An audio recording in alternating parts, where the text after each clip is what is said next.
Hey everyone, before we get into our NFL Week 10 predictions, there was a tragedy that happened earlier happened earlier today. We got news that Marshawn Freeland from the Dallas Cowboys passed away, and details recently just came out that we won't discuss. My thoughts and prayers go out to his teammates, friends, and of course, his family.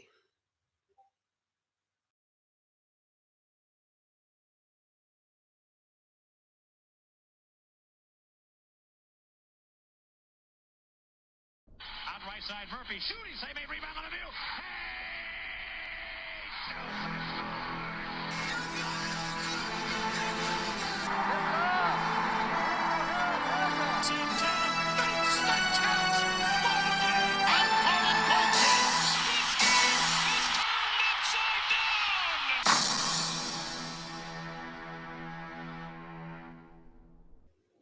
Hey everyone, this is Casey. You are watching the Red Rubber Duckman All Sports Network. We are halfway home through the 2025 NFL regular season, and we're starting to figure out which teams are contenders, which teams are back, which teams are good, which teams are bad, which teams are snake oil. And let's be real, we have plenty of those. But we do have 14 games to go over. Let's not waste any more time. First up, we got Thursday night football between the Las Vegas Raiders and the Denver Broncos. For the Raiders, they finally got Brock Bowers back, and he went off with 12 catches for 127 yards and 3 touchdowns. And Geno Smith started to become more comfortable running the offense starting in the fourth quarter.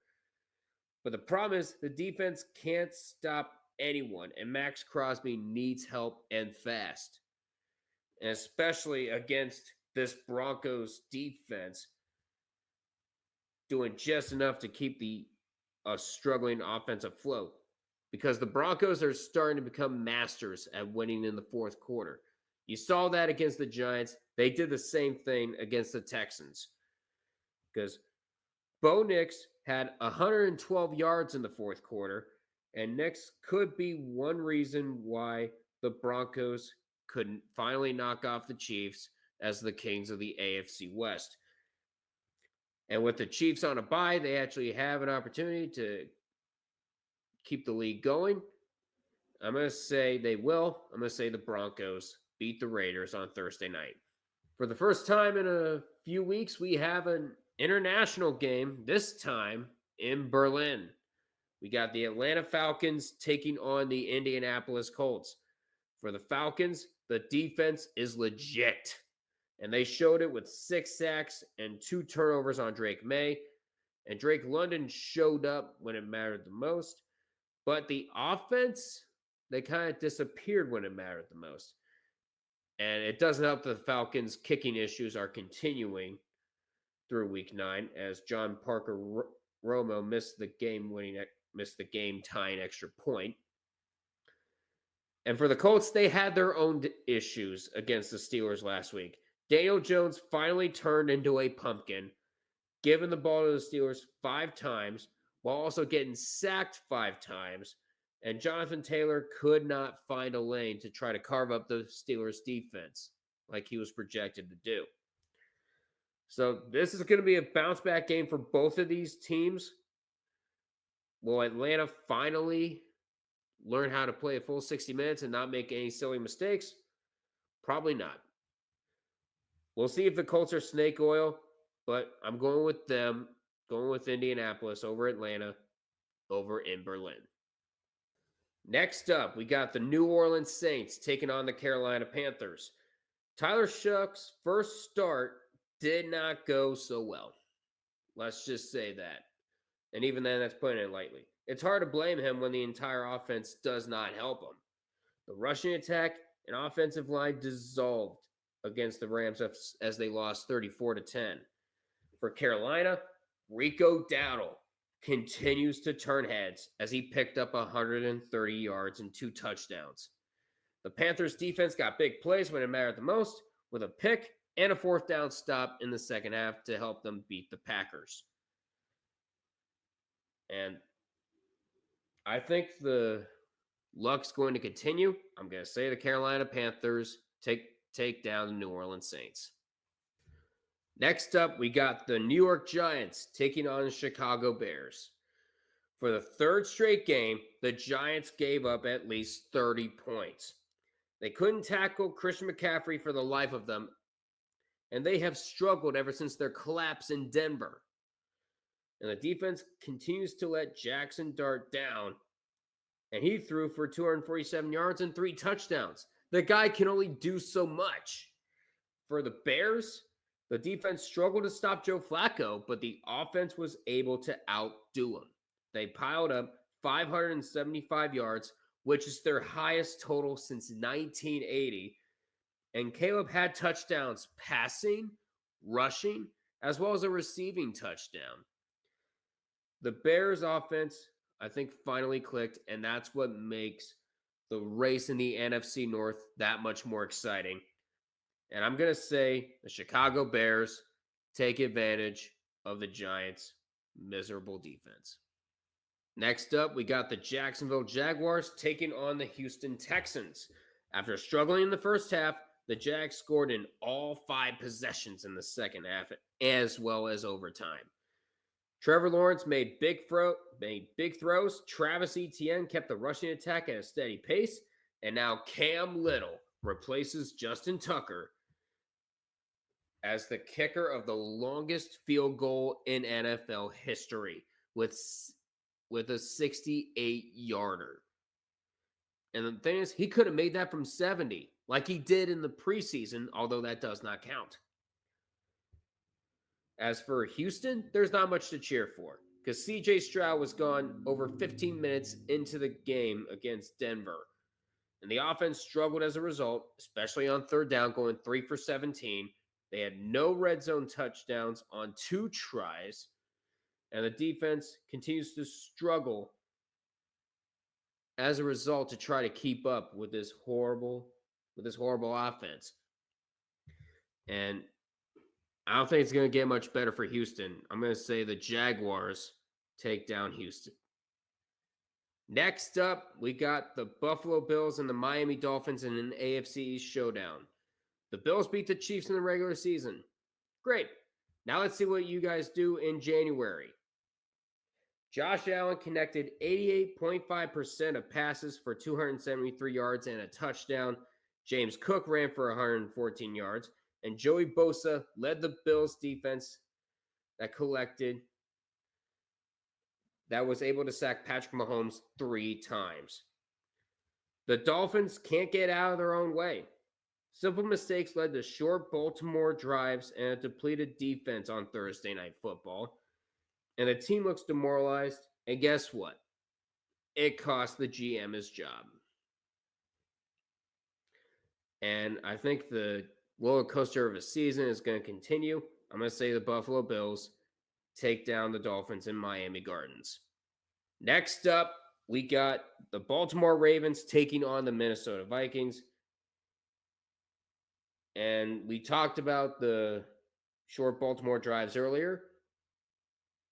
And the Ravens, it's kind of easy to take advantage of the short drives with Lamar Jackson back. And he showed no signs of stopping as he threw for 204 yards and 4 touchdowns. Derrick Henry is also back to his old form, and the defense also returned for a furious second half. For Minnesota, J.J. McCarthy is also back, and he didn't have to do much because the defense got to sack Goff 5 times. And McCarthy made key throws, and Aaron Jones and Jordan Mason ran over the Lions' defense. And will that continue? Well, one of these teams is going to continue their momentum. I'm going to say it's the Ravens over the Vikings. And we got a MetLife Tank Bowl. Great. The Cleveland Browns taking on the New York Jets. The Browns had 2 weeks to realize that they need more than one elite player to succeed in a team sport such as football. Myles Garrett collected 5 sacks out of the 6 overall for the Browns, but the offense had 2 turnovers, both of them being Dylan Gabriel interceptions, and that helped the Pats blow the game open. The Jets needed this win before the bye against the Bengals for plenty of reasons. Fields and Hall helped the Jets collect more than 500 yards a game for the first time in 4 years. And the Jets defense, they weren't great, but hopefully they'd be able to fix that bug in 2 weeks' time. Both of them are coming off buys. Both of them had one reason to celebrate. But both had a lot of holes that they had to fix. And with that, I'm going to say the Jets fixed the most amount of holes. I'm going to say the Jets over the Browns. Our final early afternoon game, you got the New England Patriots taking on the Tampa Bay Buccaneers. The defense got tested for the Patriots, and they passed it by preventing Atlanta from driving down the field for a late field goal. Demario Douglas popped up for 100 yards, and Drake May spread the wealth all around in terms of passing. The Tampa Bay defense showed up big time against New Orleans before the bye, and they produced 4 turnovers and recorded 4 sacks, and they needed that performance since the offense is banged up. But you're going up against one of the hotter teams, one of the more surprising teams in New England. I think the Patriots will be able to take it in Raymond James Stadium. Next up, we got 2 NFC West matchups. The first one will be the Arizona Cardinals taking on the Seattle Seahawks. It seems like Jacoby Brissett will be the starter for this one, and why wouldn't he be? After he revived the offense utilizing Marvin Harrison Jr. and Trey McBride. On the defensive side, Calais Campbell and Josh Sweat had 2 sacks apiece, and the defense forced 3 turnovers against Dallas. For Seattle, in that first half in Washington, Sam Darnold was perfect. 16 for 16, 282 yards, 4 touchdowns. And the chemistry between him and Jackson Smith and Jigba was already off the charts. And add Rashid Shaheed to the mix at the trade deadline. And the defense were able to get past the Washington O-line 4 times in sacking Jaden Daniels. So Arizona, their record does not show how strong they really are.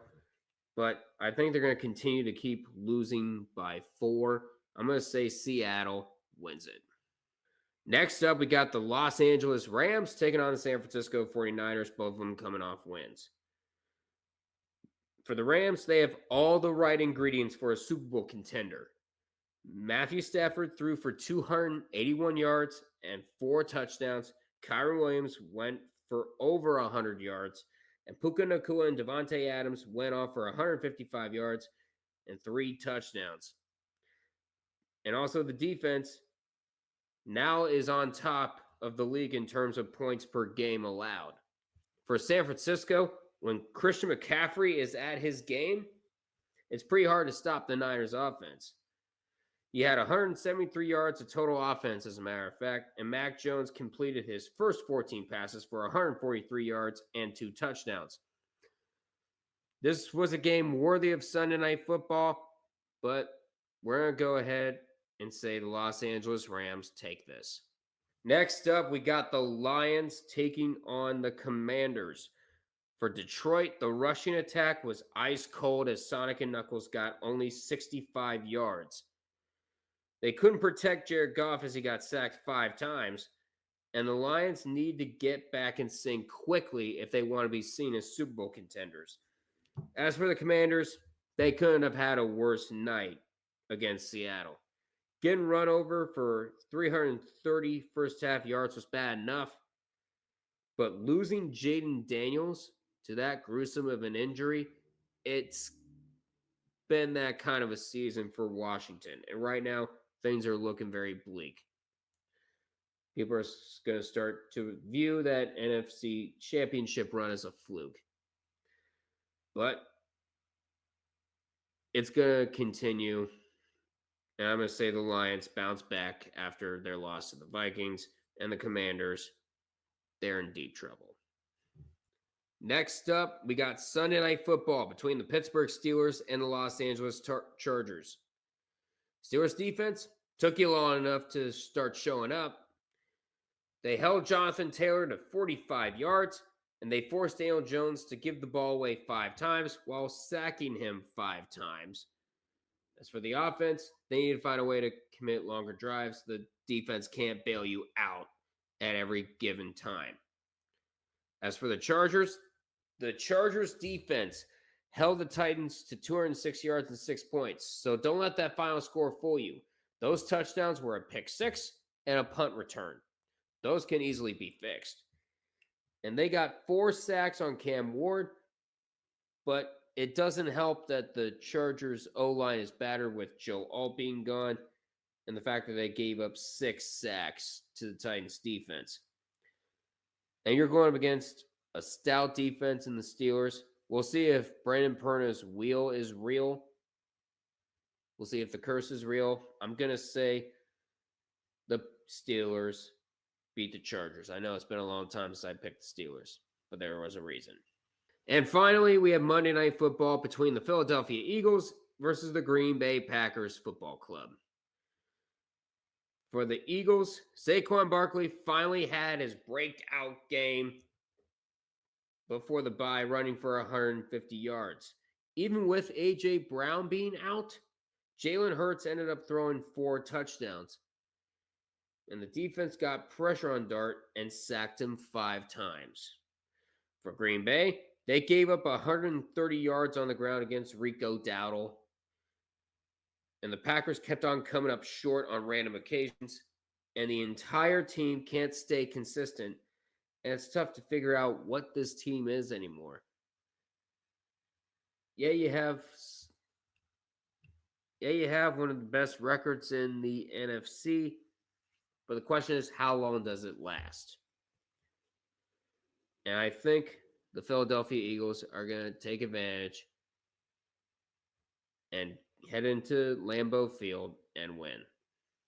Teams on buys include the Bengals, Chiefs, Titans, and the Cowboys. And honestly, the Cowboys really do need that bye more than ever.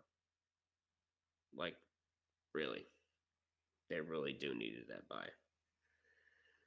That's going to do it for me. Please feel free to like, comment, share this with your friends, subscribe to the Red Rubber Duckwind All Sports Network.